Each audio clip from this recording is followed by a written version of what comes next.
Statement of claim and evidence, ठीक है। इसको बोलते हैं सोई। क्लेमेंट मतलब क्या होता है, जिसको कुछ दिक्कत है, जो आर्बिट्रेटर के पास जाना चाह रहा है, जिसको दिक्कत है, जिसको परेशानियाँ है, जो उसको बोलते हैं अपन क्लेमेंट। रिस्पोंडेंट जो लड़ेगा, जिसके विरुद्ध उसने लड़ाई छेड़ा है ना, उसको बोलते हैं अपन रिस्पोंडेंट, ठीक है। जैसे ही मैंने आर्बिट्रेटर को अपॉइंट किया उसके 6 महीने के अंदर अंदर दोनों पार्टी को अपना statement of claim and evidence यानी कि अपनी बातें उसको बताना होता है, ठीक है। और 6 महीने के बाद भी वो अमेंडमेंट या सप्लीमेंट भी दे सकता है, अगर आर्बिट्रल ट्रिब्यूनल की कंसेंट हो तो। हेयरिंग एंड रिटर्न प्रोसीडिंग, अगर पार्टी ने डिसाइड नहीं किया तो आर्बिट्रल ट्रिब्यूनल डिसाइड करेगा। ओरल हेयरिंग ओनली तभी हो सकती है अगर दोनों पार्टियां एग्री हो, और जो ओरल होल्डिंग होगी उसको डे टू डे करना पड़ेगा। आप उसमें एडजमेंट नहीं लगा सकते अनलेस अगर सफिशिएंट कॉज शो किया हो पार्टीज ने। डिफॉल्ट ऑफ अ पार्टीज, अगर क्लेमेंट जिसने केस किया है ना, वो सबमिट नहीं करता है अपना statement of claim and evidence, तो आर्बिट्रल ट्रिब्यूनल मानेगा कि टर्मिनेट हो चुकी है प्रोसीडिंग। अगर डिफेंडेंट ने नहीं किया अपना statement of claim and evidence submit, तो माना जाएगा कि इसकी गलती थी, उसने स्वीकार कर लिया है।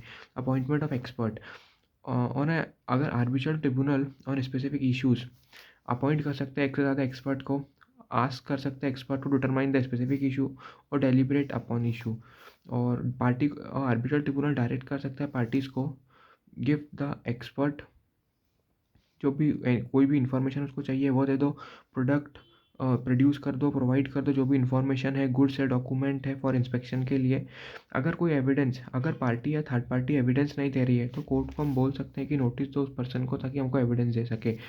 देखो, कोर्ट के डिसीजन के बाद प्रोसीडिंग खत्म हो जाती है। सेम आर्बिट्रल ट्रिब्यूनल के अवार्ड देने के बाद प्रोसीडिंग खत्म हो जाती है। अवार्ड मतलब क्या होता है, फाइनल जो एंड डिसीजन, ठीक है। अवार्ड किस प्रकार का हो सकता है, इंजक्शन हो सकते हैं, यानी कि उन्होंने स्टे लगा दिया। एग्जाम्पल के तौर पे ये पार्टी माल देते जा रही है, उन्होंने बोला रोक दो, है ना, रोक दो। इंजक्शन लगा सकती है, मॉनेटरी बेनिफिट पैसा दे सकती है, फिर इंटेंसिव दे सकती है, ठीक है। अब जो मेरे को अवार्ड मिला है, ठीक है, उसको मैं चैलेंज कर सकता है। कौन कर सकता है, जिसको मिल रहा है वो कर सकता है। अथॉरिटी किसके पास कर सकता है, अगर इंटरनेशनल कमर्शियल आर्बिट्रेटर है तो हाई कोर्ट के पास कर सकता है, और डोमेस्टिक आर्बिट्रेटर है तो डिस्ट्रिक्ट कोर्ट और हाई कोर्ट के पास कर सकता है, ठीक है।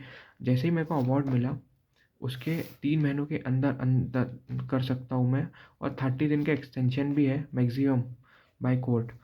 Automatic stay, no automatic stay. अब टाइप ऑफ आर्बिट्रल अवार्ड, एक होता है फाइनल जो लास्ट में मिलने वाला है, आपको पूरी प्रोसीडिंग के बाद मिलता है। इंटरिम जो ड्यूरिंग द प्रोसीडिंग मिल जाता है। सेटलमेंट, पार्टीज में agree to settle the matter, और जो आर्बिट्रल ट्रिब्यूनल है उस असिस्ट करता है उस सेटलमेंट को। एडिशनल अवार्ड क्या होता है, फाइनल डिसीजन के बाद अगर कुछ रिवॉर्ड, फाइनल रिवॉर्ड के बाद जो रिवॉर्ड मिलता है उसको बोलते हैं अपन एडिशनल रिवॉर्ड।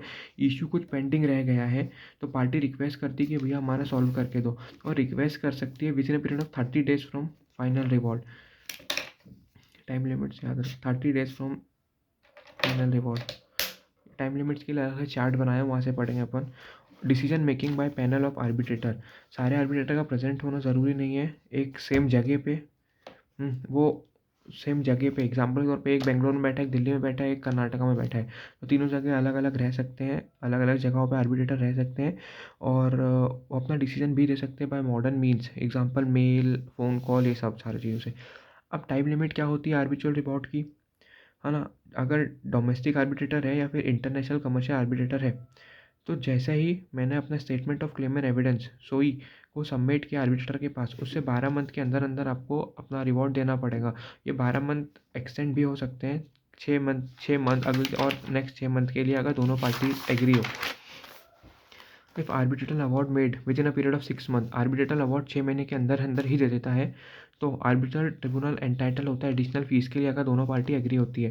अगर आर्बिट्रल ट्रिब्यूनल ने टाइम लिमिट में रिवॉर्ड नहीं दिया तो ड्यू टू डिग्नर, किसकी गलती है यहाँ पे, आर्बिट्रल ट्रिब्यूनल की ही गलती है, तो then the court order for reducing the fees, तो कोर्ट बोल सकता है कि आप फीस रिड्यूस कर दो 5 किससे ज़्यादा नहीं कर सकते आप, 5% फॉर ईच मंथ। एग्जाम्पल के तौर पे 1 लाख रुपये फीस है, उसने 4 महीने लेट कर दिया, तो 5% पर मंथ में मैक्सिमम रिड्यूस कर सकता हूँ, यानी कि 5 5 × 4 20 में कम कर सकता हूँ, यानी कि 20,000 रुपये। ये हुआ फास्टैग प्रोसीजर। पार्टी एग्री कर सकती है रिजॉल्व करने के लिए डिस्प्यूट को within a period of 6 month from the date of arbitral tribunal agreed upon reference. अब form and content of arbitral award, जो भी आर्बिट्रल अवार्ड देता है वो रिटर्न में होना चाहिए, साइन होना चाहिए आर्बिट्रेटर के द्वारा। और मेजॉरिटी ऑफ आर्बिट्रेटर की साइन होना चाहिए उसमें। अगर किसी की साइन नहीं है तो आपको रीज़न लिखना पड़ेगा, और जो आर्बिट्रेटर ने किस रीज़न से अवार्ड दिया है वो भी आपको रीज़न लिखना पड़ेगा। डेट एंड प्लेस लिखनी पड़ेगी। अगर प्रिंसिपल कॉन्ट्रैक्ट में लिखा है कि कोई इंटरेस्ट पे नहीं करना होगा तो arbitral tribunal can not reward interest, ठीक है। अब रिजीम ऑफ कॉस्ट, एटी के पास राइट है डिटरमाइन करने के लिए कि दो पार्टीज़ हैं, क्या ये जो हार गई है पार्टी वो सारा इसको पे करेंगे, जीती हुई पार्टी। एटी डिटरमाइन करेगा whether the cost are payable by one party to another, क्या एक पार्टी को दूसरी पार्टी को कॉस्ट पे करना है, वो कॉस्ट कितनी होगी और कब पे करना है। कॉस्ट मतलब लीगल फीस, जो भी लीगल एक्सपेंस हुए हैं, आर्बिट्रेटर एडमिन फीस हुई है वो। जनरली क्या होता है, जो भी अनसक्सेसफुल पार्टी होती है वो ऑर्डर करती है, उनको ऑर्डर दिया जाता है कि आप पे करो कॉस्ट, किसको, जो सक्सेस हुई है पार्टी उनको, है ना। एटी में give is order but also उसको रीज़न भी देना पड़ेगा। अब टर्मिनेशन ऑफ प्रोसीडिंग चालू हो गई है, टर्मिनेट कैसे कर सकते हैं। क्लेमेंट जिसने इनिशिएट किया है प्रोसीडिंग को विड्रॉ कर ले अपने क्लेम को, पार्टी खुद, दोनों पार्टी एग्री हो गई कि चलो आप टर्मिनेट कर देते हैं। और अगर आर्बिट्रल ट्रिब्यूनल को लगता है इस प्रोसीडिंग को और आगे रखना अननेसेसरी है और इम्पॉसिबल है, और एक बार टर्मिनेट हो गई मेरी प्रोसीडिंग तो वापस से इसको अपन रिकॉल नहीं करवा सकते। अब correction and interpretation of reward and additional reward. अगर करेक्शन एंड इंटरप्रिटेशन 80 30 दिन के अंदर अंदर from the request receipt of request, है ना, वो करेक्ट कर सकता है या अवार्ड को, या फिर एडिशनल रिवॉर्ड के लिए अप्लाई कर सकता है। Under extra ordinary circumstances plus 30 दिन भी और हो जाएंगे, ठीक है।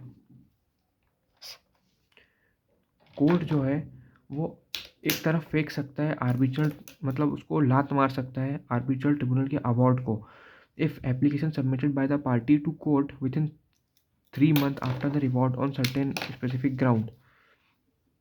अगर पार्टीज़ ने एक रिक्वेस्ट सबमिट करी कोर्ट को तो कोर्ट लात मार सकता है आर्बिट्रल के रिवॉर्ड को ऑन स्पेसिफिक ग्राउंड। कुछ स्पेसिफिक ग्राउंड में ही कोर्ट ऐसा कर सकता है। किस किस ग्राउंड में, ground on which application from the parties is received.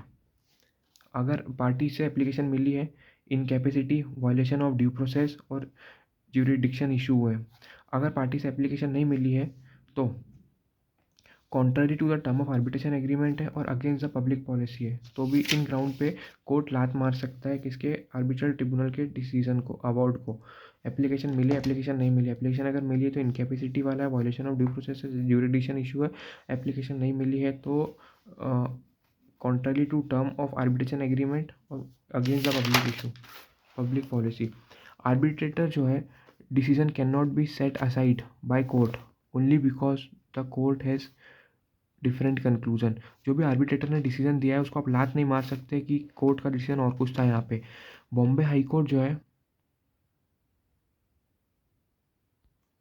Bombay high court बोलता है जो भी अवार्ड दिया है ट्रिब्यूनल ने, जो फाइनल हो चुका है, बाइंडिंग है, अपन उसकी आवाज़ उठा सकते हैं before the court on the ground lack of jurisdiction, और उसके अलावा कोई ग्राउंड पे नहीं कर सकते।